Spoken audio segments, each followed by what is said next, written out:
Hello বন্ধুরা, একটা নতুন আপডেট দিতে চলেছি। বাংলা মুভি একটা ইতিহাস গড়ছে, কারণ খাদান মুভিটা ব্যাঙ্গালোরে পুরো ছেয়ে গেছে। দেখুন এখানে স্ক্রিনশট দিচ্ছি, পুরো ছেয়ে গেছে, পুরো হাউসফুল খাদান সিনেমা।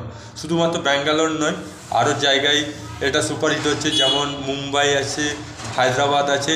মানে এই তিনটে শহরে প্রবাসী বাঙালি অনেক, তার মধ্যে যেটা বেশি, যেটা আমাদের উপেক্ষা ছিল বা আশা ছিল, সেটা হচ্ছে ব্যাঙ্গালোরকে বলা হয় মিনি ওয়েস্ট বেঙ্গল। তো ব্যাঙ্গালোরের জায়গায় এমজি রোডে যে সিনেমা হলটা রয়েছে আইনক্সে, সে সিনেমা হলে বাংলাতেই রিলিজ হয়েছে। দেখুন কি অবস্থা, হাউসফুল।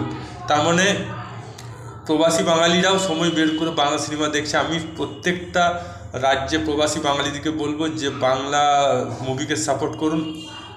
আরও স্ক্রিনশট দেখাচ্ছে, এই দেখুন, এটা হচ্ছে মুম্বাইয়ের থানের স্ক্রিনশট, দেখতে পেলেন।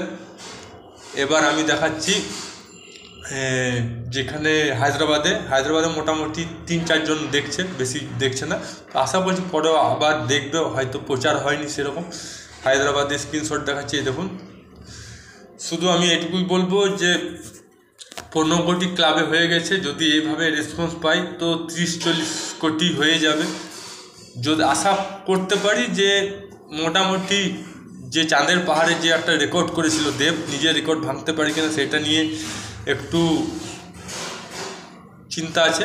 তবে ভালো রেসপন্স হচ্ছে, এইভাবে যাতে বক্স অফিস কালেকশন করে, গোটা ভারতবর্ষে যাতে বক্স অফিস কালেকশন হয়, এইভাবে সাপোর্ট করে বাংলা সিনেমা আরও এগিয়ে যাক, যাতে তেলেগু তামিলের মতন বড় বাজেটে মুভি করতে পারে, যাতে আগামী দিনে 100 কোটি 200 কোটি টাকা বাজেটে ফিল্ম করতে পারে, এবং বাংলা একটা বড় ফিল্ম ইন্ডাস্ট্রি হোক, আরও সুনাম হোক, আরও দক্ষতা হোক, দক্ষ অভিনেতার সুযোগ পাক, ইন্ডাস্ট্রি আরও বড়, আরও অনেক জায়গায় সিনেমা হল হোক, এটাই চাই।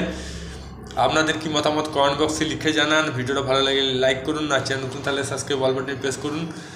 আর শর্ট রিয়াকশান এইটুকুই, আবার দেখা হবে নেক্সট শর্ট রিয়াকশান নিয়ে।